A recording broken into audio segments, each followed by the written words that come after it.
తెలంగాణలో కులగణనపై రచ్చ కంటిన్యూ అవుతూనే ఉంది. అధికార విపక్షాల మధ్య పంచ్ డైలాగులు పేలుతున్నాయి. గతంలో కేంద్ర ప్రభుత్వం ఇచ్చిన నివేదిక వివరాలు బయటపెట్టాలని తెలంగాణ సీఎం రేవంత్ రెడ్డి కేంద్ర ప్రభుత్వాన్ని డిమాండ్ చేశారు. బీసీ ప్రధాన మంత్రినని చెప్పుకునే మోడీ 2011 నివేదికను బయటపెట్టకుండా ఎందుకు అలసత్వం వహిస్తున్నారని రేవంత్ రెడ్డి డిమాండ్ చేశారు. బీసీల జనాభా లెక్క తేల్చితే దాని ప్రకారం వాటా అడుగుతారన్న భయం ఉందన్నారు. ముఖ్యమంత్రి రేవంత్ రెడ్డి వ్యాఖ్యలకు కేంద్ర మంత్రి కిషన్ రెడ్డి కౌంటర్ ఇచ్చారు. చిత్తశుద్ధితో కులగణన చేయాలని డిమాండ్ చేశారు.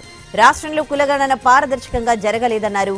అటు ఎంపీ ఆర్ కృష్ణయ్య సైతం బీసీ జనాభాను ప్రభుత్వం తక్కువ చేసి చూపించడంపై మండిపడ్డారు. సమర్థవంతంగా చిత్తశుద్ధితో కులగణన చేయాలని మాజీ మంత్రి తలసాని శ్రీనివాస్ యాదవ్ డిమాండ్ చేశారు. బీసీ కులగణనపై ప్రభుత్వం తొండి మాటలు చెబుతోందన్నారు.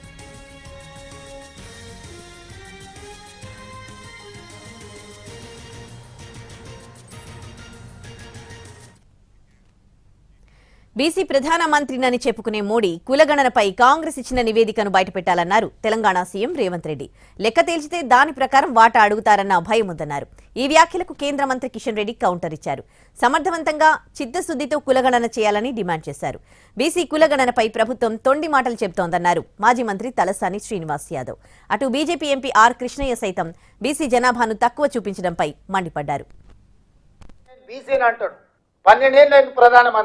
ఆనాడు కాంగ్రెస్ పార్టీ ఇచ్చిన నివేదికను బయట పెట్టమని ధైర్యం ఉంటే, బీసీల పట్ల ప్రేమ ఉంటే బండి సంజయ్ గారిని ఈరోజు ఆ నివేదికను బయట పెట్టించమని మనం సేకరించిన 2011 ఒక ప్రయత్నం చేసింది కాంగ్రెస్ పార్టీ. ఆ వివరాలు ఉన్నాయి కేంద్ర ప్రభుత్వం దగ్గర. Ask them to table that details చెయ్యరు. ఎందుకు అని అంటే ఒక్కసారి లెక్క తేలుస్తే లెక్క ప్రకారం వాటా అడుగుతారు, కోటా అడుగుతారు. రాష్ట్ర ప్రభుత్వం చేస్తున్నటువంటి కులగణన చేయాలి. భారతీయ జనతా పార్టీ పూర్తి స్థాయిలో మేము సమర్థిస్తున్నాము. ఇటీవల బీసీ సంఘాలన్నీ కూడా కులగణన సరిగా జరగలేదు, బాగా జరగాలని చెప్పి అన్ని సంఘాలు తీర్మానం చేశాయి. చేసినటువంటి కులగణన నివేదికను చించివేశాయి. కాబట్టి భారతీయ జనతా పార్టీ మరొకసారి రాష్ట్ర ప్రభుత్వాన్ని కోరేది ఏంటంటే సమర్థవంతంగా చిత్తశుద్ధితో కులగణన చేయండి. బీజేపీ పూర్తి స్థాయిలో మద్దతు ఇస్తున్నాం, ఇవ్వాలని కూడా ఆ రకంగా చేయాలని కూడా డిమాండ్ చేస్తాం. గవర్నమెంట్ అన్ని తోటి మాటలు చెప్తుంది.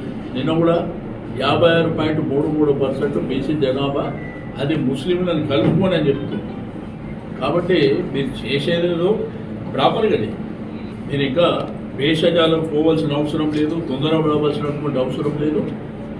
రెండోది ఏంటంటే ఇప్పుడు అసెంబ్లీ పెట్టి తీర్మానం చేస్తామని కేసీఆర్ గారు 2014లోనే తీర్మానం చేసింది. 2022కు 83,80,00,000 మంది ఉన్నారు.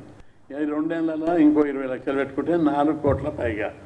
Growth rate, population growth rate ప్రకారం చూస్తే కూడా 2011 జనాభా లెక్కల ప్రకారం చూస్తే కూడా 4 కోట్లు దాటుతుంది. వీళ్ళు తీస్తే లెక్కలు ఎంత ఉన్నాయి? 3,55 లక్షలు, 45 లక్షలు షార్టేజ్ చూపెడుతుంది. మీ లెక్కలనే, ప్రభుత్వ లెక్కల ప్రకారమే తప్పు కనిపిస్తుంది. దానిది మీరు రెండవది లెక్కలు తీసేటప్పుడు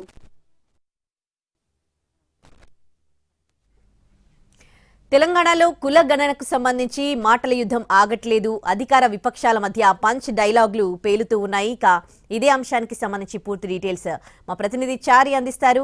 చారి, తెలంగాణలో కులగణనకు సంబంధించినటువంటి అంశం మీద ప్రతిపక్షం అధికార పక్షం మధ్య మాటల యుద్ధం కొనసాగుతుంది. ఇది ఇటీవలనే అసెంబ్లీలో బీసీ కులగణనకు సంబంధించినటువంటి ప్రకటన చేయడము, దానికి చట్టబద్ధత కల్పించేందుకు ప్రభుత్వం ప్రయత్నం చేస్తున్నటువంటి సందర్భంగా అటు ప్రతిపక్షాల నుంచి కూడా అదే స్థాయిలో విమర్శలు వస్తున్నాయి. బీసీ కులగణన చేసిన తర్వాత ప్రతిపక్షాల నుంచి ఈ కులగణనలో బీసీలను తగ్గించారనేటువంటి ఆరోపణలు చేశారు. ఆ తర్వాత బీసీ కులగణనకు సంబంధించినటువంటి వివరాలన్నింటినీ కూడా ప్రభుత్వం నుంచి బయటపెట్టిన నేపథ్యంలో వచ్చినటువంటి ఆరోపణల నేపథ్యం కొనసాగింపుగా నిన్న బీసీ నేతలతో సీఎం రేవంత్ రెడ్డి సమావేశమయ్యారు. ఈ సమావేశంలో ప్రధానంగా అసలు కులగణనలకు సంబంధించినటువంటి ఇంటింటికి వెళ్ళి సర్వే చేసినటువంటి 1,00,000 పైచిలకు ఉద్యోగులు చేసినటువంటి సర్వేని తప్పుపడుతున్నారంటే, ఎవరికైనా తప్పు అని అనిపిస్తే ఏ ఊర్లో ఎవరిని తప్పుగా చూపించారు అనేటువంటి వివరాలు ఇస్తే దాన్ని ఇవ్వాలి అనేటువంటి అంశాన్ని ప్రధానంగా ప్రస్తావిస్తూ వచ్చారు. బీజేపీ అలాగే బీఆర్ఎస్ రెండు పార్టీలు కూడా బీజేపీ అలాగే బీఆర్ఎస్ రెండు పార్టీలకు కూడా బీసీ కులగణన గనక కాంగ్రెస్ పార్టీ పూర్తి స్థాయిలో అమలు చేయాలనేటువంటి ఆశయంతో ఉంది కాబట్టి దాన్ని అమలు చేస్తే బీఆర్ఎస్కి నష్టం చేకూరటంతో పాటుగా బీజేపీ కూడా రాజకీయంగా ఇబ్బంది పడుతుందనేటువంటి ఉద్దేశంతో అసలు ఈ లెక్కనే తప్పు అనేటువంటి ఒక చర్చని ఒక తప్పుదారి పట్టించేటువంటి ప్రయత్నం జరుగుతున్నటువంటి అభిప్రాయంతో సీఎం రేవంత్ రెడ్డి ఉన్నారు. ఇదే అంశాన్ని రేవంత్ రెడ్డి నిన్న బీసీ నేతలతో జరిగినటువంటి సమావేశంలో స్పష్టం చేశారు. అయితే సీఎం రేవంత్ రెడ్డి చేసినటువంటి వ్యాఖ్యల మీద కూడా ప్రతిపక్ష పార్టీలు స్పందించాయి. కేంద్ర మంత్రి కిషన్ రెడ్డి స్పందించారు.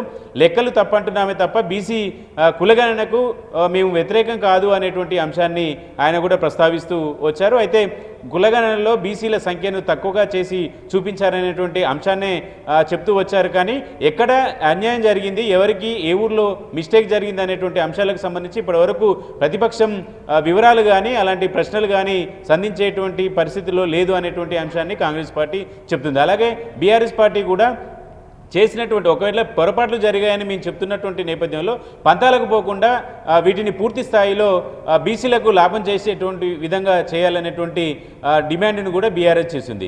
ఓవరాల్గా ప్రతిపక్షాలు చేసినటువంటి ఆరోపణలకు కాకుండా ప్రభుత్వం కూడా లీగల్గా ఎలాంటి ఇబ్బంది రాకుండా ఉండాలనేటువంటి ఉద్దేశంతో ఈ నెల 26వ తేదీ వరకు కూడా తిరిగి మొన్న జరిగినటువంటి కులగణనలో ఎవరైతే వివరాలు ఇవ్వలేదో వాళ్ళు పూర్తి స్థాయిలో వివరాలు ఇచ్చుకునేటువంటి వెసులుబాటు ఇస్తున్నామని చెప్పేసి నిన్న సీఎం రేవంత్ రెడ్డి కూడా స్పష్టం చేశారు.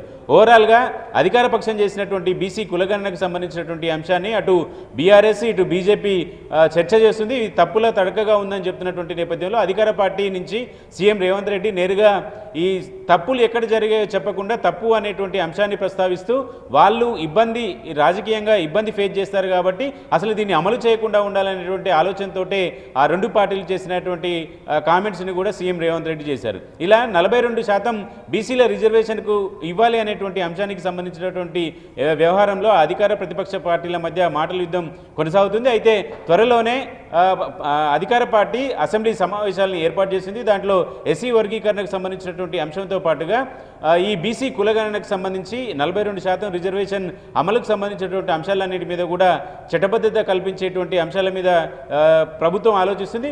ఓవరాల్గా గడిచిన 2-3 రోజులుగా బీసీ కులగణనకు సంబంధించినటువంటి వ్యవహారంలో సీఎం రేవంత్ రెడ్డి మాట్లాడిన తర్వాత ప్రతిపక్షాలు కూడా పూర్తి స్థాయిలో మాటల యుద్ధాన్ని కొనసాగుతున్నటువంటి పరిస్థితి అయితే కనబడుతుంది. ప్రభుత్వం ఏమో తప్పులు ఎక్కడ లేవని చెప్తుంది, ప్రతిపక్షాలేమో తప్పులు అని చెప్తుంది. ప్రతిపక్షం నిజంగానే తప్పులు అని చెప్తే ఎక్కడ తప్పు జరిగిందో సూచనలు కానీ ఫిర్యాదు రూపంలో ఇవ్వాలనేటువంటి అంశాన్ని అధికార పక్షం లేవనెత్తుతుంది. కాబట్టి ఈ అంశాలని కాకుండా ప్రభుత్వాన్ని ఇరుకున పెట్టేటువంటి కామెంట్స్ రాజకీయ పార్టీలు చేస్తున్నాయనేటువంటి అభిప్రాయంతో కాంగ్రెస్ ఉంది.